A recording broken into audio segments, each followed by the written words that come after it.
Hey everybody, thanks for tuning in to the Ephrata Community Church weekly podcast, a conversation with our pastors and leaders meant to continue encouraging you to know God, know freedom, know purpose, and make a difference. Hey Ephrata Community Church, it's great to be with you and wonderful to have Kevin here this week. Good to be with you. We're wrapping up our God With Us series, and it sounds weird to even say wrapping up, doesn't it? Because when you're responding back to God and giving Him the room or the floor, you're not sure when He's going to wrap it up. Right. But nevertheless, this was a very unique season for us in the life of the church. Rarely have we done our very best to just get our hands off of something, right? Yeah. What do you think? Yeah, it is hard to say wrap it up, because what we actually probably have done is released it. Yeah, it's a good. It's something that we carried, and even the things that we've taught, God's heart to be with us, our desire to be with Him. Like, we didn't really teach anything new. It's been around the congregation for years, really.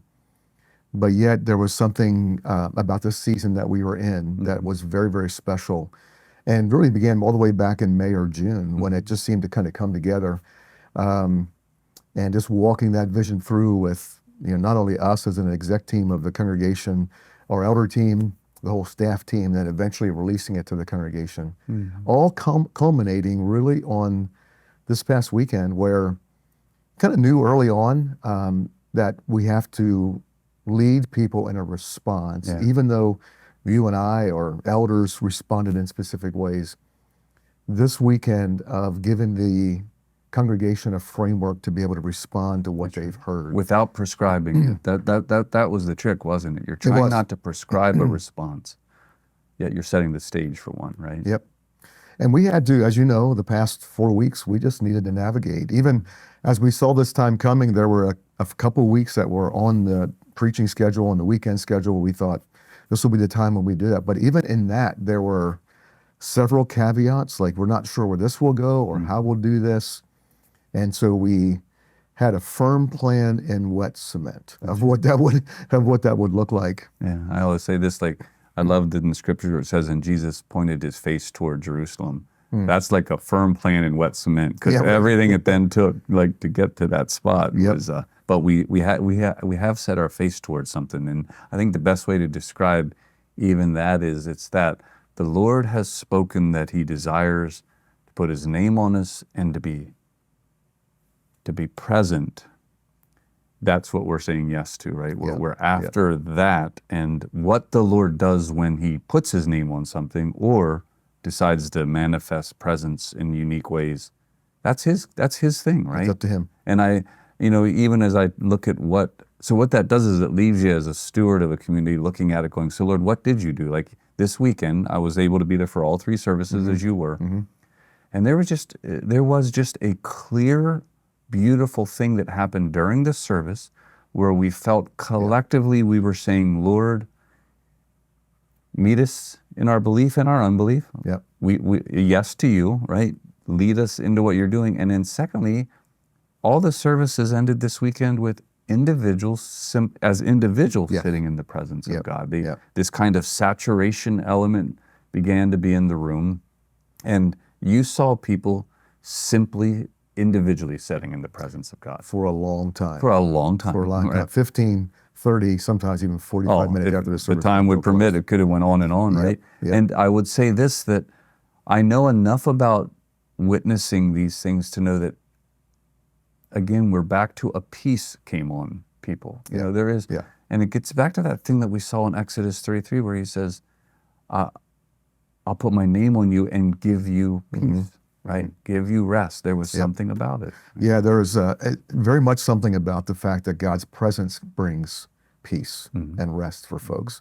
And I think that was actually a key aspect of the past number of weeks. And I think it has to do, to some degree when I say that, I think, like, what do I know? I'm trying to figure out what God's doing.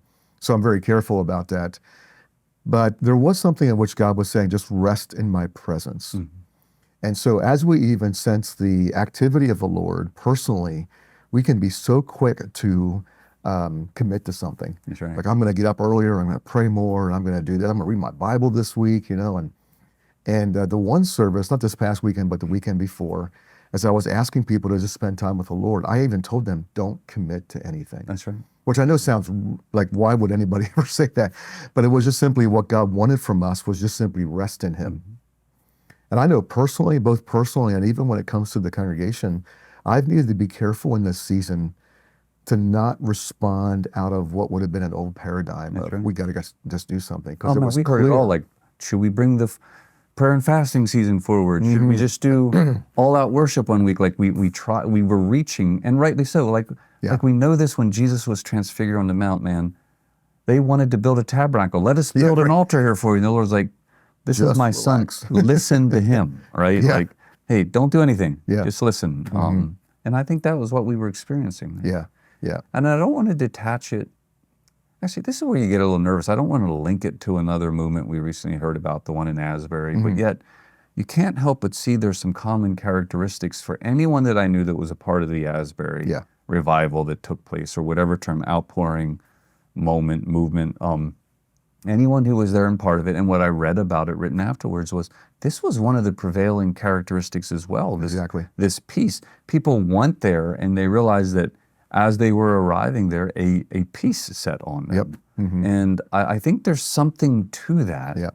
And you said this well, isn't it interesting that the Lord would do that to bring national attention at a holiness seminary? Exactly right. Of all the streams to launch it through, it seems the Lord historically in revival, the holiness stream of the church has played a significant role in it, right? And I know for us, we therefore sat in the book, The All of God by John Bevere, because that deeply rooted in that stream. And I think it played into even what we experienced. And by the way, many of you don't know this, but in a couple months leading up to it, as we begin to wrestle with this, we've been in that book, The All of God. Anyway, I'll pause there. Yeah, that it's not random that God chose to reveal something through the Asberry Seminary and that stream of the body of Christ. And I was thinking about mentioning as well, I think this is possibly the first time that we've mentioned the book called The All of God by John Bevere. And so that book would have come out shortly about the same time that this vision was beginning to form and so forth, and we made a connection. A couple of us read it. Anyhow, we ended up getting copies of that for our entire staff team to go through it together. I've talked to a number of people that have gone back to it 3 or 4 times just to kind of sit in that as well. And I also know that while we've not actually mentioned that publicly or in our weekend services, a number of folks in our congregation have been sitting in the same material. Yes. And I think it's part of it, right? I could even sense yesterday, and just to remind you all, whether you're part of the service or not, there were 4 movements or 4 responses we did to the Lord yesterday. First one was, you are who you say you are. Right? And this is really based in the All of God book. Like, the beginning of knowledge is the fear of the Lord, right? The fear of the Lord begins right thinking, right paradigms, right processing. And so we began there. And then we also, I love that second point that we sat with, and we made sure that we didn't let the holiness stream and some of its peculiarities or overperformance kick in. We simply said this: it is God's presence that gives you clean hands and pure hearts, not a religious activity of, I've got to go do these things to get into God's presence. I know that is something you wanted to make sure we were really, really emphasizing. It is, and that's possibly because of the community in which we live. Now, some would say that we live in a very religious works community, which I agree with, but I don't think it's exclusive to this community. I think it's exclusive to human nature. We think that we can find our way back in. And so that comes from the whole works part of it as well, that we think, okay, I'm experiencing the Lord, so I need to do something. And we just need to rest in his presence. And the Zacchaeus story is just a clear example. I'm coming to your house, and you read that story, and Zacchaeus says, if I've defrauded anybody, I'm paying back 4 times over.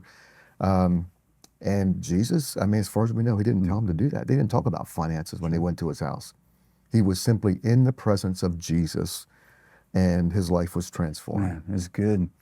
So I want to move on to our third movement. So again, the all of God, putting God in his rightful place. Secondly, man, as we get into your presence, we're just lifted. Clean hands, pure hearts, best selves. Our third thing, and it could sound cliche, was that the Lord wants to be among his people. And it can be cliche, but it's so much more profound than to say it's not just the Lord's desire to accomplish his mission.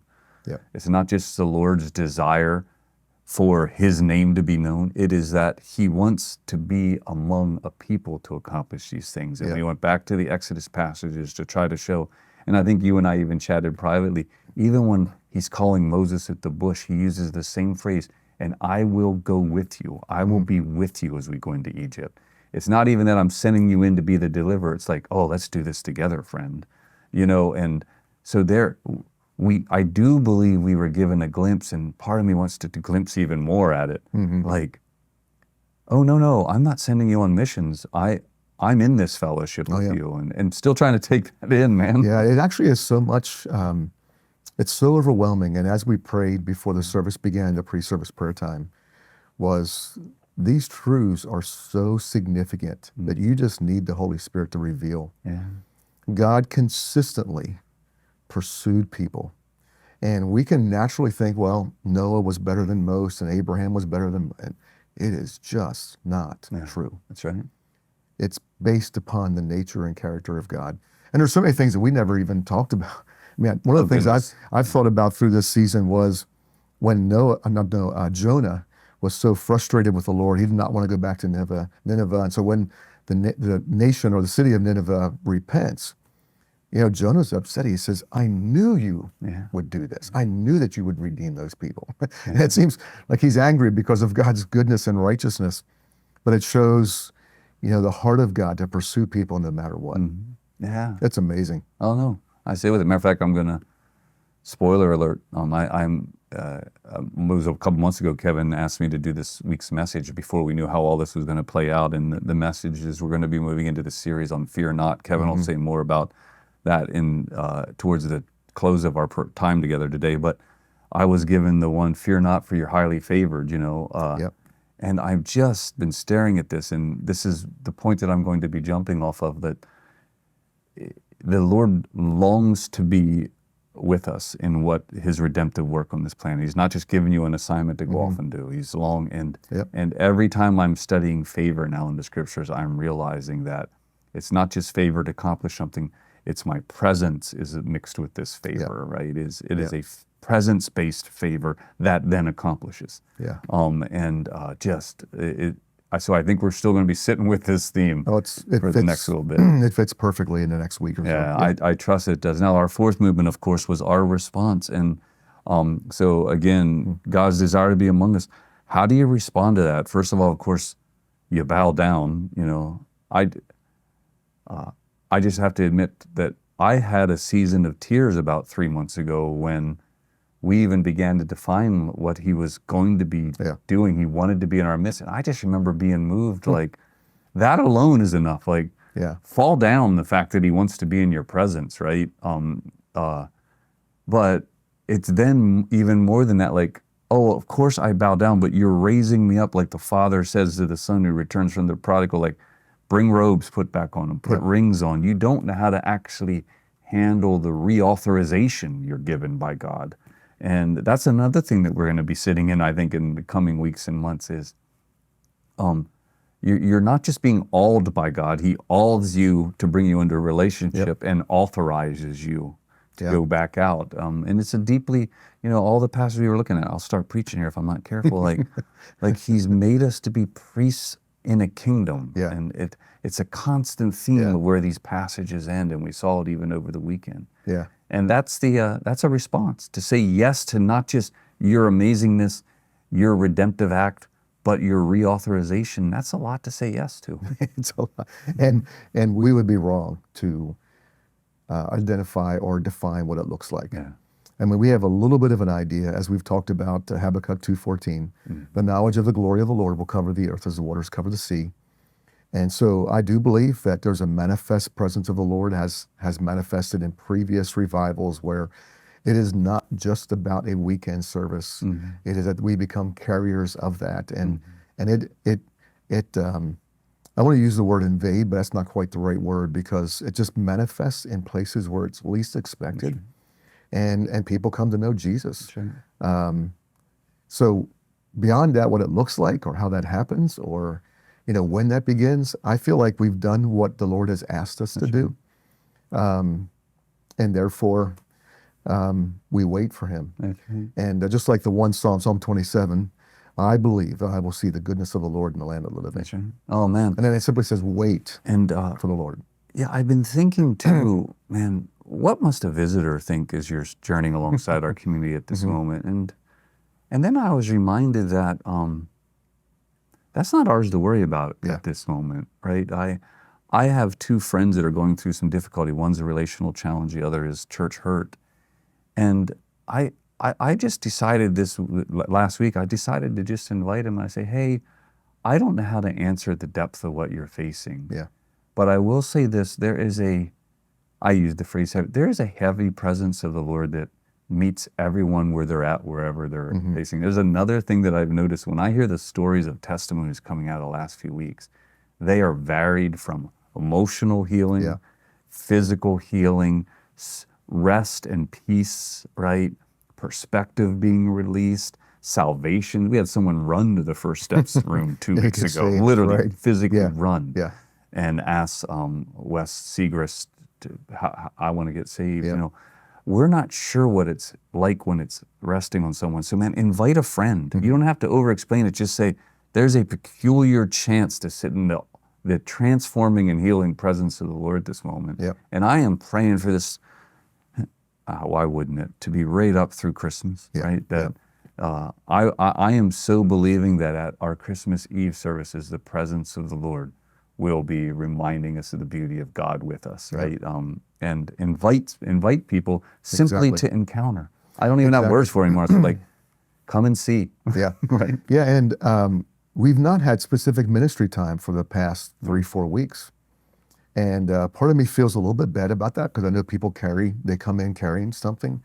At the same time, I do think that what God was doing was bigger than that. And it's almost as though, and we're hearing some of these stories of this happening, offer yourself before the Lord and see what he does with the issue that you're facing.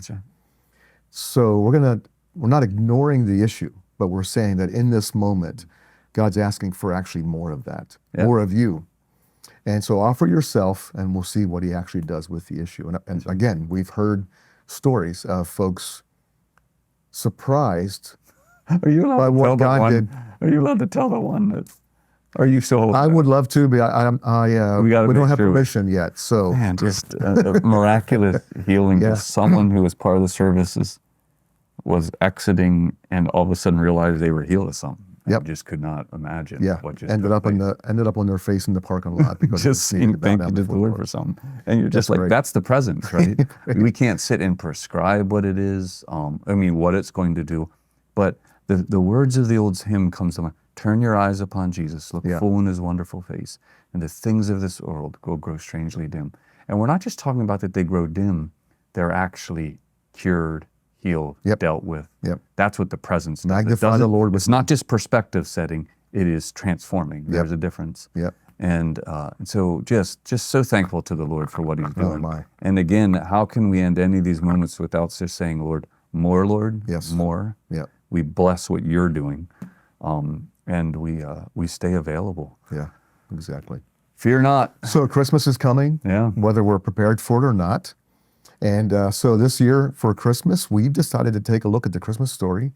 And we began by looking at 4 specific times in the Christmas story in which someone says, fear not. That's right. And so fear not, for you have found favor with the Lord, fear not, I have to bring you good news of great joy. So we're actually focusing on those 4 statements in this Christmas season. That's right. And Jim has the first one coming up this weekend. Fear not, for you have found favor with the Lord, which fits right into what just come out of. Lord, let it be. But I would also mention a couple things. One is Christmas Eve services. So remember 1, 3, and 5 o'clock on that Sunday, December 24th. Nothing on Saturday. Nothing on Saturday. And then also want to mention this as well for December 17th, which is our service of remembrance. I realize that every time you go through the Christmas season, man, people are just missing people. Seasons of loss. You reflect. And over the course of the past 4 or 5 years, we've taken it upon ourselves to minister to that very specific need on that Sunday afternoon. So please be aware. And it's just simply a matter of reflection. You know, I thought when we first started doing a service of remembrance, it would be for recent loss. We've had folks that have come, I lost someone 10 years ago. Sure. And I just simply take a moment as we're entering the Christmas season to remember and reflect on what I've lost. And it even enables them to even then celebrate. You know, it almost seems like if they celebrated without remembering, it would be insufficient. Sure. So keep that in mind as well. Come to that, invite people that you know that have Oh yeah, lost someone. please think of someone, and trust me, the beautiful presence of the Lord in recent months, how it will minister at that particular meeting. Yeah. I almost want to, even though I'm not particularly in a season of loss or closure around a loss in the past, I almost want to be there just to watch the Lord minister presence to those that are carrying something like that. Yeah, it's a very, very sweet time. Oh, it's wonderful. December 17th. That's right. Hope you can make it anyway. We appreciate you and know that we are with you in this season, and we're inviting you to say yes to the Lord and all that's going on. Take care, friends. Have a good day. Hey, thanks again for joining us today. We hope that you've been encouraged by listening. You can listen to previous episodes, find additional resources, and of course, learn more about us at EphphathaCommunityChurch.com.